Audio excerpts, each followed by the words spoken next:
At 2:47 a.m. on a Tuesday in Austin, a woman named Priya Malhotra sat on her kitchen floor, laptop open, refreshing a dashboard that hadn't moved in 6 hours. Zero. Still zero. She had quit a 6-figure job at a logistics company. She had cashed out a chunk of her 401k. She had spent 14 months building a scheduling tool for independent contractors, plumbers, electricians, dog walkers, people who were sick of juggling 5 different apps just to get paid on time. She'd done the right things. She read the Y Combinator startup library front to back. She watched every founder interview on YouTube twice.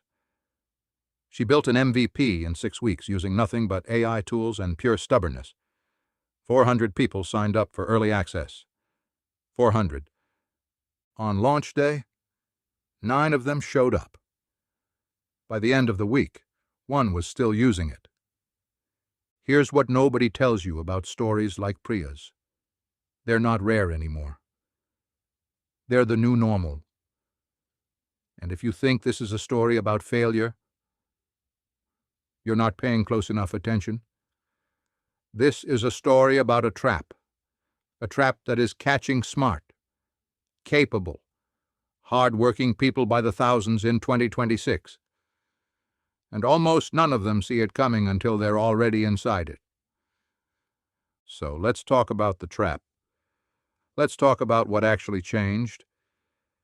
And let's talk about the handful of people who are quietly, methodically beating it. Start with a number that should stop you cold. In 2015, launching even a basic product meant assembling a team, writing thousands of lines of back-end code, and burning through tens of thousands of dollars before a single customer ever saw it. Today, a 19-year-old with a laptop and a weekend can ship something that would have needed a funded engineering team a decade ago. The walls didn't get lower. They came down completely. And for about 5 minutes, that felt like the greatest gift entrepreneurship had ever received. Then reality caught up. Because here's the thing economists have been quietly warning about.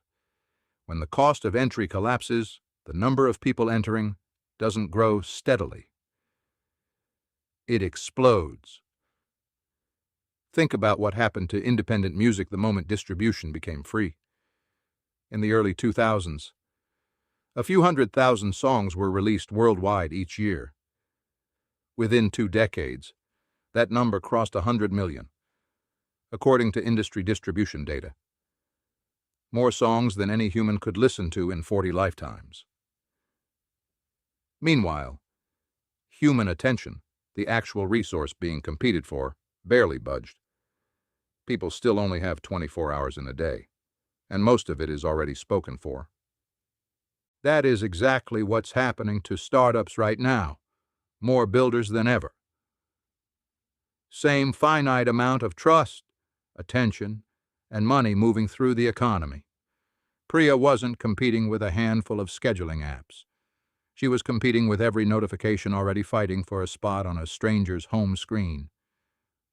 This is the part almost nobody says out loud. Building was never the hard part. Building just got mistaken for the hard part, right as it stopped being one. So what actually separates the founders who make it from the ones who quietly vanish? A researcher at Stanford's Graduate School of Business spent years studying founder psychology, and one pattern kept showing up in the data. Founders consistently overestimate how original their idea is, and dramatically overestimate how much their early excitement predicts real success. It's almost a job requirement.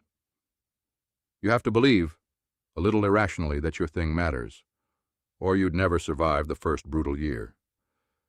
But that same self-belief becomes a blindfold the moment it stops you from hearing the truth. CB Insights, the research firm that has tracked startup postmortems for over a decade, has studied hundreds of failure stories, and the conclusion shows up again and again. The number one reason startups die isn't money, and it isn't technology.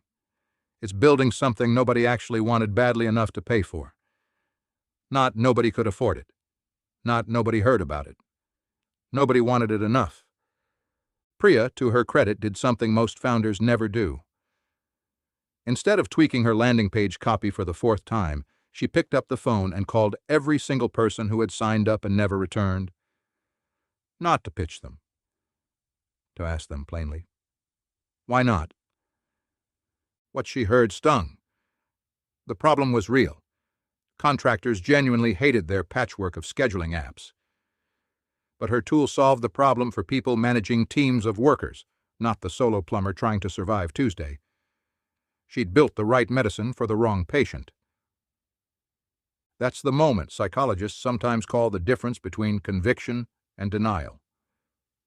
Conviction says, I still believe in the problem. Denial says, they just don't understand my solution yet. Priya had been living in denial for 3 months without realizing it. The call woke her up. Here's where it gets even more American in a way, because this country has always romanticized the underdog founder in the garage. But garage stories skip the part that actually mattered. Everyone knows Airbnb almost died before it became Airbnb. What fewer people remember is that the founders didn't get saved by a brilliant new feature. They got saved by literally knocking on doors in New York City, sitting with hosts, taking better photos of their apartments by hand, one listing at a time. Because they realized the product wasn't broken, the trust was. That unglamorous, unscalable face-to-face grind is what most retellings quietly edit out, because we knocked on 200 doors doesn't make as good a headline as billion-dollar idea. Compare that to Webvan, the online grocery delivery company that raised nearly $1 billion in the late 90s and collapsed within 2 years. The idea wasn't wrong. Grocery delivery is a massive business today. The timing was catastrophic. Broadband wasn't there. Consumer habits weren't there. Being early looked identical to being wrong, right up until the company ran out of money. And that's the second trap layer in 2026. Timing windows that used to last 5 years now last closer to 18 months. An idea that feels fresh in January can feel dated by September because 1,000 other builders are racing toward the same insight at the same time, armed with the same tools. So if the old playbook is broken, what actually works now? Because this isn't just a warning story. It's a blueprint, and the pattern shows up again and again once you know where to look. First, speed as a weapon, not a shortcut. Figma's early team shipped updates so relentlessly that competitors were still analyzing last month's release when the next one dropped. That pace wasn't recklessness. It was strategy, treating the live market itself as the only research lab that matters. Second, distribution baked directly into the product. Dropbox didn't buy its way to millions of users. It gave people extra storage for every friend they invited, turning every customer into a tiny sales team. Calendly rides along inside 100 million email signatures without spending $1 on ads. If a product doesn't spread itself, a founder is quietly paying a tax on every single new customer, forever, and almost no startup survives that tax long enough to matter. Third, obsessive narrowness. Not productivity for everyone. One specific already painful problem, for one specific, reachable group of people who feel that pain today. Priya's second attempt wasn't a scheduling app for contractors in general. It was a scheduling app for solo plumbers in Texas who were losing real money to missed appointments. Narrower. Smaller. And within 3 weeks, it worked. Fourth and hardest, shipping before it feels ready. LinkedIn's co-founder built an entire philosophy around the idea that if a founder isn't a little embarrassed by their first version, they waited too long to launch it. It sounds like a throwaway line. It's actually survival math, because the only honest signal in this entire game comes from strangers with zero obligation to be kind. Priya relaunched 3 weeks after that phone call. New positioning. New pricing. One brutally specific customer in mind. Priya relaunched 3 weeks after that phone call. New positioning. New pricing. One brutally specific customer in mind. Week 1. 11 paying customers.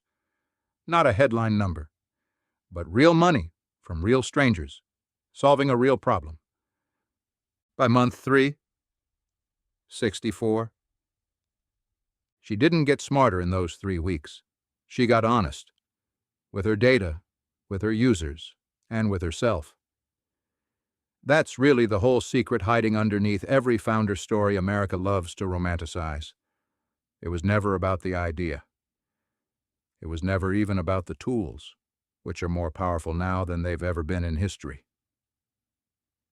It's about who can look at a room full of silence and empty dashboards, and instead of defending the vision, ask one simple, terrifying question. Why not? Building has never been easier. Winning has never been harder. And the distance between those two truths isn't made of funding or talent or luck. It's made of honesty, the willingness to be wrong in public, over and over until something finally, quietly clicks.